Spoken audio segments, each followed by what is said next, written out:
2। Good morning students. आज हमारी class है उच्चारण स्थान। संस्कृत का वेरी इंपॉर्टेंट टॉपिक।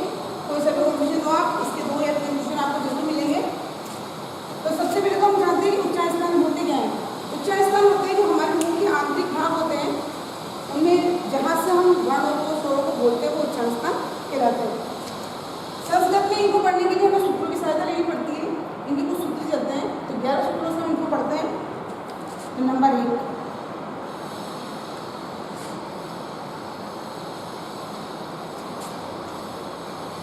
अकु है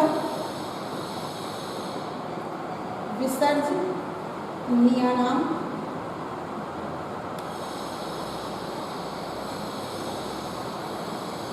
कंठ है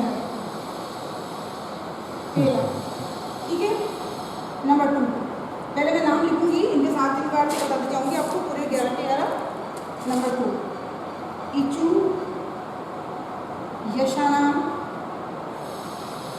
तालु। नंबर 3,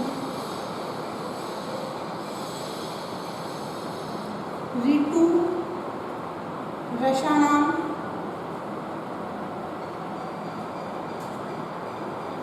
मूधा। नंबर 4, ऋतु लसानाम दंता। नंबर 5, पद मानियानाम ओष्टो। 6,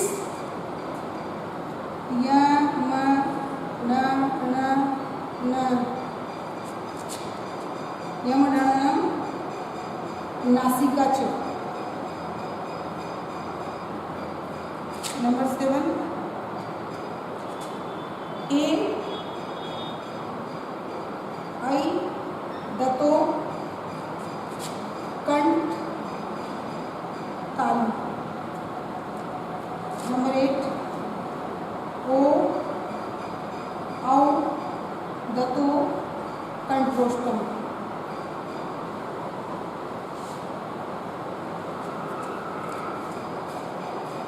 लाइन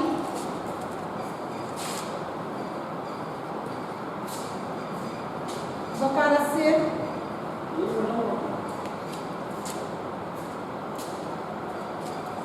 दंतोष्टम।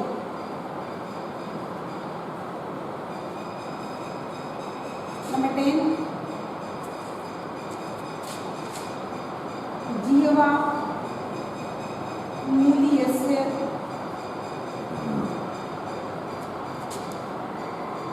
जिह्वा मूलम। नंबर 11, नासिका अनुस्वारस्य।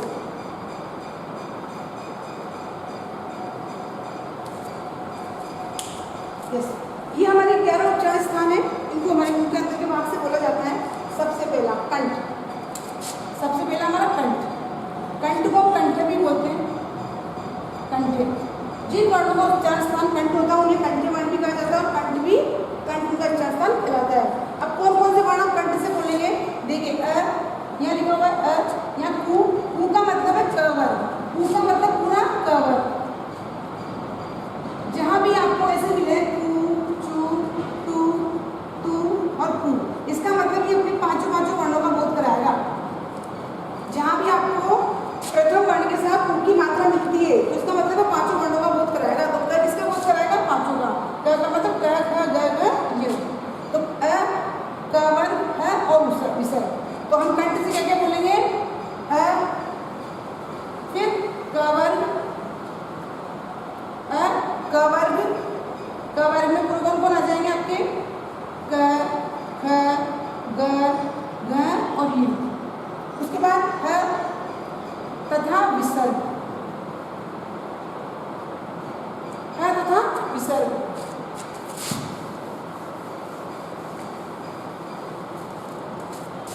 तो हम कंठ से किसको बोलेंगे भाई? अ को, सिंगल अ। उसके बाद कवर में अगर आपसे पूछे ख को कहाँ से बोला जाता है तो कंठ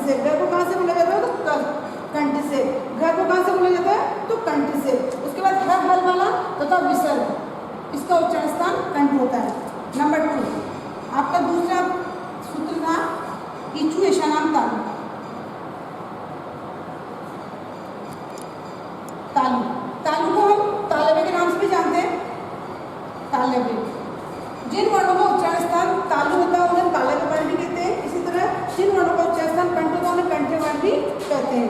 तो तालु से किस किस को बोलेंगे हम, वही वापस देखिए, यहाँ पे एक स्वर था, फिर व्यंजन आ रहा था, यहाँ भी वही सिस्टम, ई, फिर चू मतलब चवर, चवर, चवर में च, छ, ज, झ और य।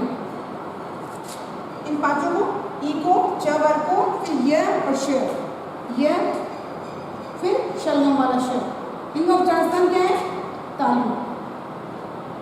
तालु को हम क्या बोलते हैं, तालव्य बोलते हैं। अगर आपसे पूछा जाए ई को कहाँ से बोला जाता है, तालव्य से, राइट। यदि पूछे ई का उच्चारण स्थान है तालव्य या कंठ्य तो तालव्य है, ठीक है। नंबर 3 ऋतु रसाणाम मूर्धा। देखिए यहाँ फर्स्ट में स्वर था, यहाँ भी स्वर है, यहाँ भी स्वर है, यहाँ क वर्ग था, यहाँ च वर्ग है, यहाँ पे ट वर्ग है। एक सिमिलरिटी संस्कृत की व्याकरण में आप नोटिस करना, जब भी कोई आप कॉपी पढ़ोगे ना तो उसमें एक सिमिलरिटी बनाइए पाणिनि जी ने, ताकि आपको याद करने में सुविधा नहीं रखे, आपको रटना पड़े। तो टू का मतलब ट वर्ग। अब ट वर्ग आप जानते हो, री, पहले तो हम ऋषि वाला री लिखेंगे, फिर ट वर्ग लिखेंगे, ट वर्ग। ट वर्ग में कौन कौन आएंगे, ट, ठ, ड, ढ, अण, ये पांचों वर्ण आ जाएंगे। इसके बाद र और श, र तथा श का उच्चारण स्थान क्या होता है, मूर्धा। मूर्धा, इसे मूर्धन्य भी कहते हैं। अब आपसे पूछा जाए कि ट वर्ग को कहाँ से बोला जाता है, तो मूर्धा से। कहाँ, इसका उच्चारण स्थान क्या है, मूर्धा या मूर्धन्य, दोनों राइट है। मूर्धन्य भी बोला जाता है और मूर्धा भी बोला जाता है। नेक्स्ट ऋतु लसाना दंता। ली, ये भी स्वर है भाई, ये संस्कृत में चलता है। ये स्वर था, ये स्वर है, ये भी स्वर है और ये भी स्वर है, लिरी स्वर है। तो पहले तो लिरी को, टू का मतलब ट वर्ग। अब ट वर्ग में कौन आएंगे, पांचों वर्ण आएंगे, त, थ, ध, ध और न। तो लिरी, त वर्ग, ल तथा स, ल तथा स का उच्चारण स्थान कौन सा है, दंत।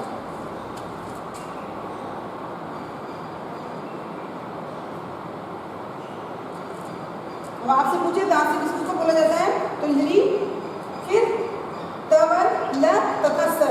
अब देखिए 3 तरह के स मिल चुके हैं आपको।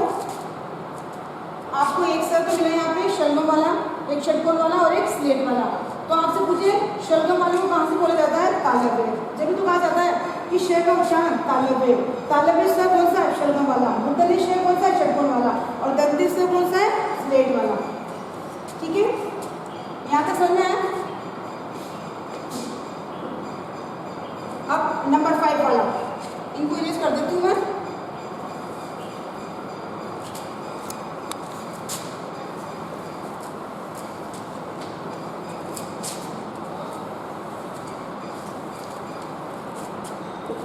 नंबर 5 उ, उ, पद, मानियानाम,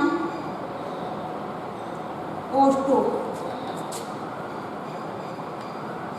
हमारे होठों को संस्कृत में ओष्ठ बोलते हैं भाई, ओष्ठो। उ, उ, इसमें पहले स्वर आ रहा है उ, सब में स्वर आ रहा है। तो फर्स्ट आपने देखा होगा सारे सूत्रों में पहला स्वर आ रहा है। फिर उ मतलब प वर्ग, तो प वर्ग में कौन कौन आएगा, प, फ, ब, भ और म। ठीक है, उसके बाद दो ही इसमें और कुछ भी नहीं है। उ पद माने ना ओष्ठो, तो इसमें एक तो उ को बोला जाएगा और प वर्ग को बोला जाएगा।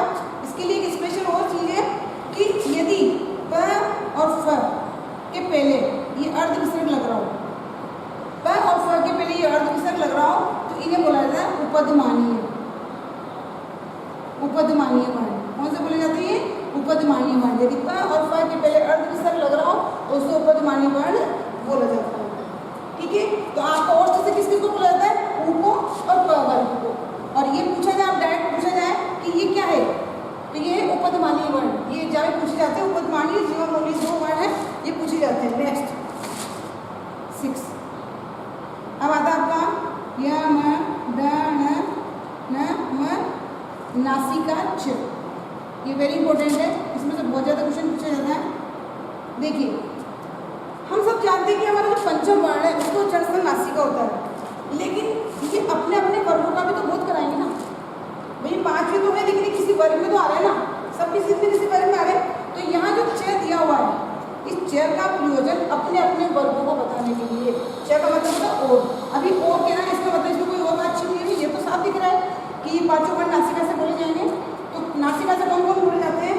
य म ड न और म न। ये पांचों किससे बोले जाएंगे? नासिका से। लेकिन आप देखो, ये अपने अपने वर्गों से भी तो बोले जाएंगे। तो इसके लिए हम एक टेबल बनाते हैं। जैसे हमारा पहला वर्ण है य, फिर दूसरा है म, फिर तीसरा है न, चौथा अण, फिर एक न। अब देखो,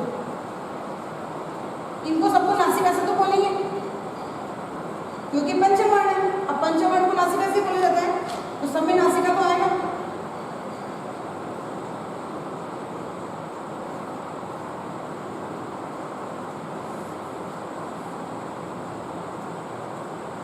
लेकिन नासिका के साथ कौन कौन आएगा, ये देखने की बात है। ये एग्जाम में पूछा जाता है, दो के ग्रुप बना के दिया जाता है ये। अब ये किस वर्ग में आता है? क्या देखेंगे? च, छ, ज, झ, य। एक है ट, ठ, ड, ढ, न, त, थ, द, ध, न। फिर प, फ, ब, भ और म। और एक वर्ग का हमारा क, ख, ग, घ और य। ठीक है, ये पांचों तो आ ही रहे हैं, लेकिन इनके खुद के वर्ग भी तो है ना। इसका वर्ग कौन सा आ गया? च वर्ग। तो इसका आंसर आ रहा है च वर्ग। नासिका प्लस च वर्ग। ऐसे ही म किसमें आ रहा है? क में, तो प्लस प वर्ग। ठीक है, इसके बाद ये किसमें आ रहा है? ये क वर्ग में, तो क वर्ग। इसके बाद अण किसमें आ रहा है? ट वर्ग में, ट वर्ग। और एक और कौन बचा? न किसमें आता है? ट वर्ग में। अब देखिए, आपसे पूछे थे कि नासिका के साथ इसका उच्चारण स्थान कौन सा है? च वर्ग का उच्चारण स्थान क्या है? तालु। क्या है? तालु या तालव्य। फिर क वर्ग का उच्चारण स्थान क्या है? ओष्ठ। अभी मैंने बताया था आपको ओष्ठ। फिर इसका मतलब म को आप नासिका प्लस ओष्ठ दोनों से बोलेंगे। ये किसमें आता है? ये अपूह विसर्जनीय नाम कंठ है, तो इसका कौन आएगा? एक और कंठ है। फिर अण ट वर्ग में आता है, ये ट वर्ग की लाइन में आता है। अब ट वर्ग को किससे बोला जाता है? ऋतु रचना मूर्धा, तो इसमें प्लस मूर्धा भी इसमें आएगा। इसके बाद न, त, ध, द, ध, न। त किससे बोला जाता है? तालु से। किससे बोला जाता है? तालु से।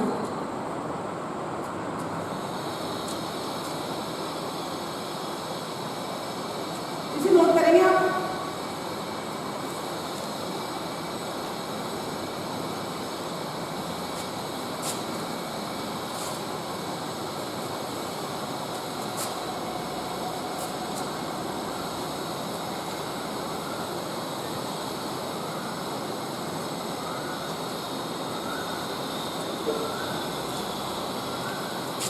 कितने हो गए तुम्हारे? कंठ, तालु, मूर्धा, दंता, उपधमानी और 6, 7 नंबर। 7 नंबर का देखेंगे हम। ए, ऐ, दतो, कंठ, तालु। इसका मतलब ए और ऐ, ए और ऐ कहाँ से बोले जाते हैं? कंठ और तालु से।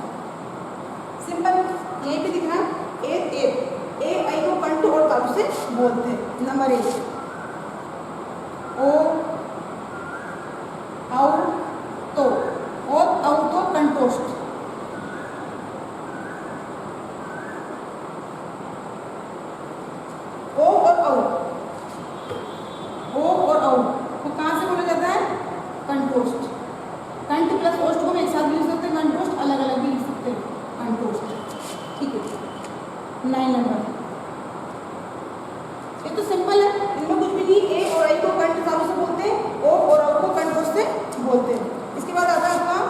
वकारस्य दंतोष्ठ, वकारस्य दंतोष्ठ मतलब वह एक ऐसा उच्चारण स्थल है, सॉरी वह एक ऐसा वर्ण है जिसको दो जगह से बोला जाता है, दांत प्लस होठ। तो वह को किससे बोलेंगे हम? दंत प्लस ओष्ठ। 9 जिह्वा मूलीयस्य, जिह्वा मूलम। इसका मतलब जीवा के मूल भाग से बोले जाने वाले वर्ण जीवा मूलीय कहलाते हैं। इसमें दो वर्ण है आपके, इसमें नहीं दे रखा है, जैसे और में दे रखा था, इसमें ये नहीं दिया। जैसे उपपदमानी वाला आपने सूत्र पढ़ा था, उसमें क और फ को उपपदमानी बोला था, वैसे हम जीवा मूली के लिए क और फ का यूज करेंगे। क और ख ये जीवा मूली कहलाते हैं, ये दोनों कहलाते हैं जीवा मूली।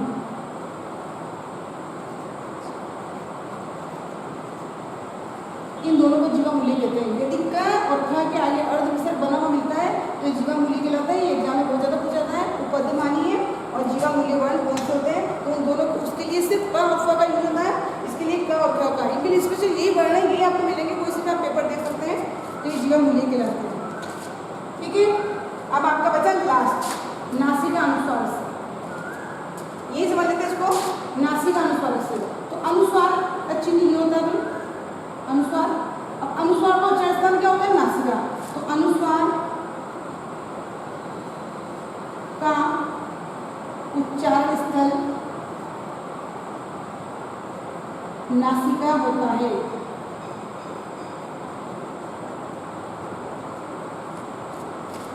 ठीक है, आज के लिए इतना ही।